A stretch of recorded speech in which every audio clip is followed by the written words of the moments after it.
Okay, so for this dough, it is just the simple, classic salt flour dough. You use half a cup of flour, you use a quarter of a cup of salt, and a quarter cup of water.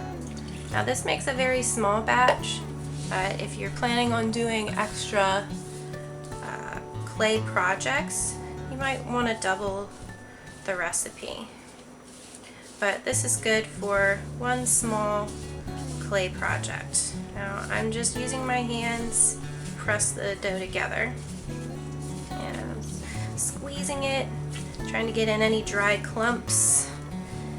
If your dough looks a little too dry, you could add another teaspoon of water. I wouldn't add too much because you don't want your dough to be too sticky.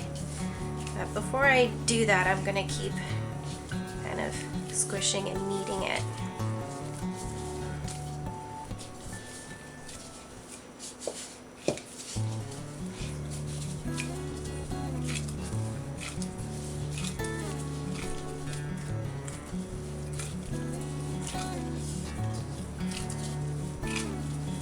And after I work it for a little while, looking at it now, it's actually good. I don't really need to add more water to it. And then I would wrap it in plastic wrap or put it in a plastic bag, a tightly sealed plastic bag, until you're ready to use it.